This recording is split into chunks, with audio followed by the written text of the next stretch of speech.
Hi guys and welcome. These are your handover videos for your Bailey Pursuit 400. These are essentially a basic walkthrough on how to set up and operate the caravan as if you were getting to site. So starting off first, we have your black hitch head just here, and then your black lever. Have to have your black lever pulled up like so, and then you can wind down the jockey wheel onto the tow ball. It will snap down like so, push up that red button and expose a green ring. You then have a breakaway cable just underneath. That has to be put through the eye point if you have one, if not, wrap it around the tow bar. You have 13-pin electric on this caravan, so if you do have 7-pin adaptation on your tow vehicle, make sure to bring yourself an adapter. Jockey wheel is just here and it can be pulled up using this handle there, and then this is a gas strut handbrake. So with these, always make sure that you give it an extra pull back, just because sometimes that first initial click isn't enough. 2 points either side and 2 points at the back, you have inserts for your legs. The caravan itself has a leg winder provided, or you can get yourself a 19mm drill bit and a power drill just to make it that bit quicker. Do not attempt to jack up or level the caravan using the legs, they are simply used for stabilisation. Next, we have your battery locker just here. So it has a plug-in for your mains lead and also a bit of a cutout for the mains lead to go through, so you can lock up the compartment, and then that's where your battery will sit. You'll need some 12 or 13mm spanners to be able to connect that on. Then you have your gas locker just here. So you have space inside at the back for a 6 kilo bottle, and then a smaller space for a 2.3. I have a red propane gas bottle. I always recommend propane rather than butane, just because it has a better performance during winter. I then have a black gas hose connecting onto there and then onto this regulator just here. Hand tighten that as much as you can and then just nip it up using your spanner. You don't want to nip it ridiculously tight, as it does put pressure on the washer and can lead to it cracking and breaking and leading to gas being leaked out. Then on the opposing side, we have your Aquaroll here. This is an Aquaroll full of clean drinking water, and then your water pump. So water pump itself connects in by just pressing in, and to remove it you have to press in on the trigger and pull out just like so. At the bottom there is a strainer, and it's crucial that that sits at the bottom of the barrel, as if it isn't, that can lead to coughs and splutters. And as you can see, it does have a bit of a tendency to curl up, and it is rather annoying. So what a lot of people will do is get some white PVC pipe. Well, it doesn't have to be white, it can be any colour, and put it around the bottom so it's always straight. You then have a plastic top to go over the top of the Aquaroll to make sure no nastiness gets in. And just here we have your toilet function. So below we have the point where both your wastewater from your shower and your sink will come from. You'll need some 28.5mm waste pipe to then feed into a waste master that you can empty out at the appropriate point on site. Just here we have your cassette toilet. To remove it, press up on the handle, pull out towards you. Now this does also extend out and up, so can be used similar to a carry-on suitcase.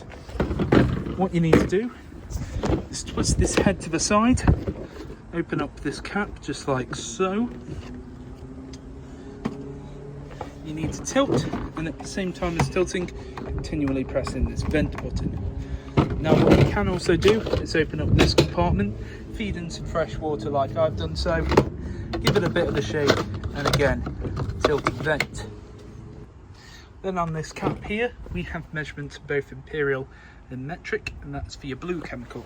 Blue chemical goes onto that cap, twist it back in like so, twist the head to the side, and push it in, so that orange handle sits behind those white teeth, so then it can't be removed.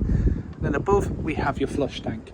Get yourself something like a watering can to be able to feed this in. It can hold around 12 litres of water, however I won't recommend putting in any more than 10, as you don't want to overfill the compartment. You can also add a little bit of pink chemical, which works as a bleach without being corrosive and makes it smell a bit nicer. Now you don't want to travel with either of these two full, so to fully drain off the flush tank, you've got a little bung here, open it up and drain it off. The caravan itself will be fully drained off before you leave with it. Then underneath your right hand side seat you have your boiler just here. The main thing to note, this yellow valve here is your drain valve. We will leave that in the upright position when you leave to drain off any remaining water inside the system. November to March, have that up permanently unless you're actively using the caravan, and make sure you drain off the caravan anytime that you leave site. Any water that has been left inside the system over winter may freeze over and burst the pipe, so make sure it is drained. Then just underneath your left hand side seat, we have all your trips and fuses, all your trips in the upright position and all your fuses in the correct position as well. I'd always recommend carrying some extra fuses. And this blue box is essentially your brain box for your motor mover. If you ever need to do a reset, it's on here. This is your main control panel. So I have my master on and off switch. When I turn that on, it will tell the amount of volts that are coming into the system, which right now is about 13. When you only have the leisure battery on, that is an accurate representation of the amount of charge from the battery. You have your main lights on and off just here. Then you have your awning light on and off just here. So go outside and you can see that all working. Then we have your pump button. So you press in the pump button and essentially that will draw through the water from outside of the Acroll into the boiler itself. The boiler will fill itself, and once it's full, essentially anytime you go to open up a tap, it will replace any water in the system. Usually you wait about 2 to 3 minutes to allow that to circulate in, and then you run the taps for 30 seconds. But I've just turned it on, so whilst we do that, I will show you the Truma blown air. So Truma is through this panel just here. So first up, you have the motorhome with the thermometer in it, same system they use in the motorhome. So you press that in, goes all the way up to 30 degrees, and whenever you select, essentially you'll see that the flame goes on to tell you that the heating's on, and a few other bits up there. When it's off, comes up just like that. Then we have the water temperature, so you can either have that off, eco, which will get the water temperature to 40 degrees, hot, which will get it to 60 degrees, or boost. Boost will prioritise the water heat over the heating of the actual caravan for around about 15 minutes, and then drop it back down to eco afterwards. Ideal if you want to use the shower or something like that in the morning. Next, you've got your energy source. So you can either use gas, a mixture of gas and 1 kilowatt, mixture of gas and 2 kilowatt, strictly electric with 1 kilowatt, or strictly electric with 2 kilowatts. So you do have a choice of either gas mains or a mixture of both. Then we have the fan setting. Now, as I've currently not got the heating on, I've got the option of either off or vent. What vent does will push around the air inside the system, so you could have all the windows open, draws through some nice air and just let it circulate. However, if I have some heating on, I've got the choice of either eco or high. Eco is a nice steady boost, whilst high is a bit more vigorous and will heat the van quicker. Next, we have a timer, so this allows you to start and stop when you'd like the heating and hot water to come on. So you just input the time for start and then when you'd like it to come off. Then you've got the correct time. So it's currently not 18 minutes past midnight. Just select the correct time when you come to the panel, as it will reset it when you turn itself off. Then the last bit is some additional settings. I'm not going to go through them as we've set the panel to what we believe is the most user friendly to use. Naturally, the screen will turn green just so it doesn't disturb you whilst you sleep. However, if you want to fully turn it off so nothing up there operates, press and hold on the middle dial, turns itself off, and as you can see, it's completely off. Now, it's been about 2 minutes, so I can open up my taps, open it up both hot and cold, and what you're looking for is a nice steady continuous stream just like this. If there's any coughs or sputters, go outside and ensure that the strainers at the bottom of the barrel, the Acroll has plenty of water, the drain valve's in the correct position, and pretty much it should just allow water to flow through. So you let it run for about 30 seconds, hot and cold, and you can also check your other taps as well if you're wanting to use them. Then if I don't want the water to be used anymore, I turn off the pump button. But as you could hear just then, so let me just take out a bit more water.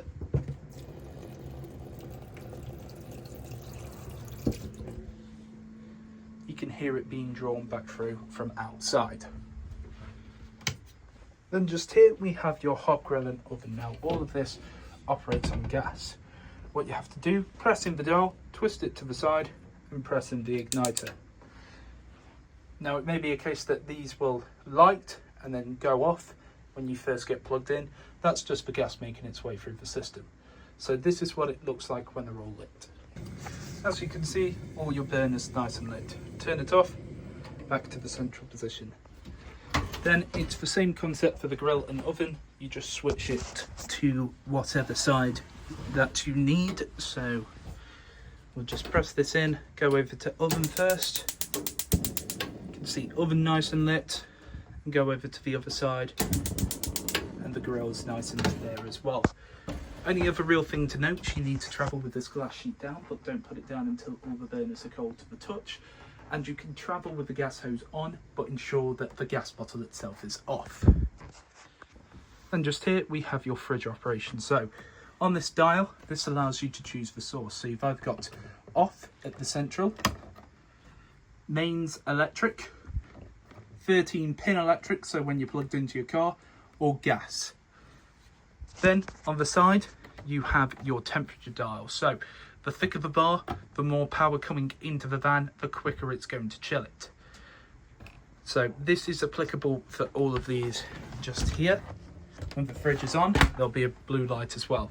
You then have an igniter button just here, because this is for the gas.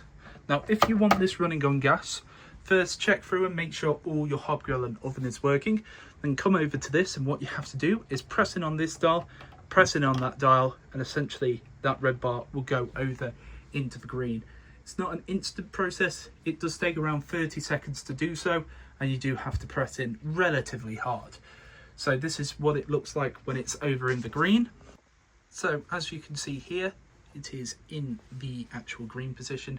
Some of the times it may be a case that it doesn't go all the way over, but essentially if I were to switch it now to mains, you can see it drop significantly. If I switch it back to gas, it may go up slightly, but you may have to reignite it. However, with this, it does not mean you can run the fridge on leisure battery. It only means 13-pin electric. And just here we have your toilet function. So open up your toilet just here. You can press in this button and you can hear that motor. That motor is what will push around any water inside the system. To remove your waste, press this handle towards you, opens up the cassette, push it back towards you to be able to remove the cassette. When the cassette is full, there'll be a red light underneath there telling you to empty.